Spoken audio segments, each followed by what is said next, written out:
よう、分かってるな。ああ、感情を込めてシンゲッターのパワーを引き出す。ストローサンシャイン。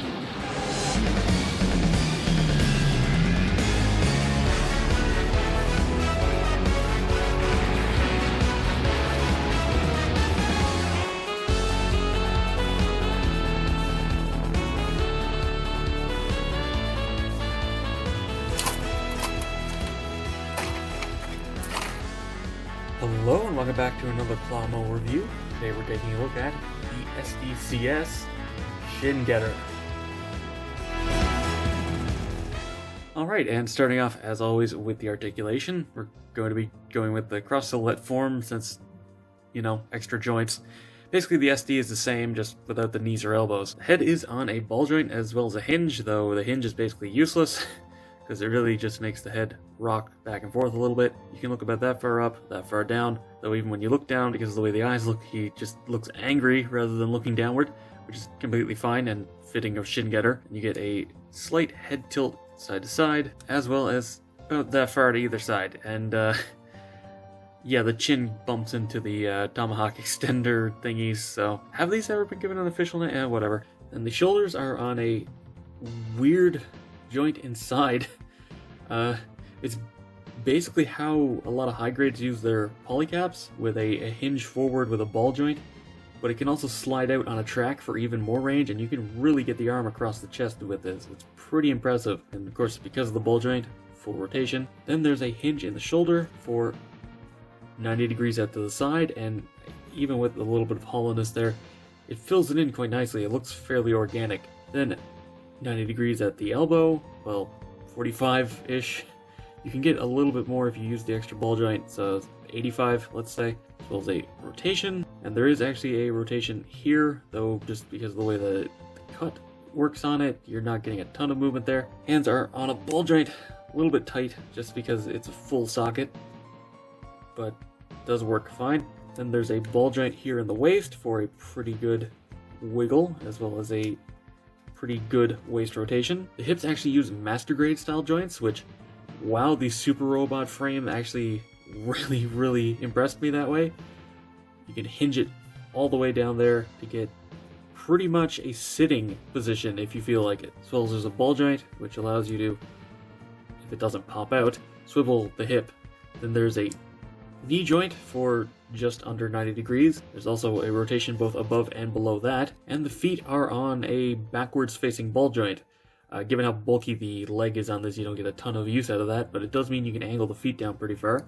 So overall, it's a cross silhouette frame. It has pretty great articulation for an SD, though just due to how bulky everything is, it does get in the way a little bit. Now moving on to accessories, let's start off as always with the sticker sheet, and by extension color correction, and sticker sheet isn't really that bad. It's just the eyes and a lot of green, and you'll notice the green is not the same. It looks way closer on camera, but this is notably a lighter green, and that's because I used the bright green Gundam marker to do all the green on this. That said, the head and the chest and these lines on the legs are actually color separated.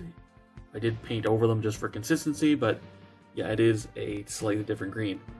I also painted the eyes, which was actually not that bad, but yeah, you can notice the eyes are pretty much almost identical. Like there's almost no difference between the SD and CS eyes, but you do actually get another piece specifically for the SD eyes, and you really just, it's almost impossible to tell the difference, honestly. I appreciate the fact that they even bothered, but it's kind of an unnecessary extra piece. That said, aside from those sticker details being most of the green, there is still a little bit of color missing on this, that being the red on the neck, as well as the top of the thighs, and the black stripe here, which honestly isn't that bad. Also, just for the sake of not having it showing, you need to put a little bit of red paint in here just to cover the green of the front of the face. That one's not really super necessary, but I do think it makes it look a little bit more consistent. But yeah, overall the paint is actually pretty minimal on this. Now moving on to accessories. Let's start off with the hands. You get two sort of open splayed hands, obviously for Stone or Sunshine. They don't give you any sort of ball or anything to actually replicate it. However, I find that a little Bionicle Zammersphere is the exact right size for it, so if you happen to have one of these in your collection, or if you can find one, this is pretty much the perfect piece to use with it. But aside from the open hands, you get 2 holding hands, which also need to be painted, not a huge deal. And these are actually 3 pieces each, the black on the inside and then 2 red pieces for the actual hand. Does mean this is nice and tight, which is great, and does mean that it's not hollowed out, which is something that can't be said for the open hands, which honestly it's not even that big a deal, especially if you put the ball in the hands, you can't even tell. But these are to hold the other accessory, the Getter Tomahawk. And it does actually just slide into the hands and is held really tightly, honestly. That is in there. That's not going anywhere. You can probably tell that I did paint the edge of these, and that's just because there's a massive plastic join here. That's really obvious, unless I put a little bit of silver. It's not that bad, looks fine. And finally you get the Battle Wing, which is sort of the Shin Getter equivalent to its cape. These are molded in purple plastic, which is nice. I do wish the ball joints had a little bit more upwards range, just for the final dynamic special pose, but they can move down and up a bit and wiggle a little bit to rotate, and just plugs onto the back. If I can line it up. And I mean, it'll look great. Can't really complain. One thing I can't complain about is they do leave the 3mm port between the legs open, but they also leave the one on the back open, so you just kind of have the butthole. And one final thing that would technically count as accessories, you do get a couple of leftover parts. Well, these aren't leftover, these are the SD elbows, which don't look very good and don't actually make the arms any shorter, so I just didn't even bother taking them off the runner. That said, you do get the extra shoulder pieces, because this obviously has very different shoulders from the usual Super Robot, as well as this piece, which is just sort of an adapter for an action base. And as for a quick size comparison, it's an SD, so, it's SD size. Well, cross silhouette size in this case. SD is, about this tall. You just kind of lose the thighs, so it's not that much shorter. So, to wrap this review up, I love this figure. This is one of my favorite kits, honestly, now. And I'm not just saying that because I'm a huge Getter fan. This does an excellent job of making an SD Shin Getter. Do kind of wish I could get my hands on that old Getter 1. I would like that more, but yeah, even though this is the Armageddon version, not the manga one, I'm not really going to complain because it still looks great.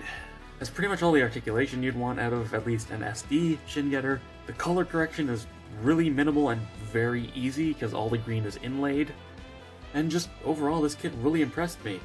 Still not sure if it was worth almost $30, but I do quite like it. So if you're interested in getting it, feel free. Anyway, that's all for this review. Be sure to let me know what you think down in the comments below. Give the video a thumbs up if you enjoyed it, helps a lot. Subscribe and hit the bell for future reviews. You'll follow me on Twitter for updates, and consider supporting me on Patreon so I can keep making reviews just like this one. And as always, until next time, happy building.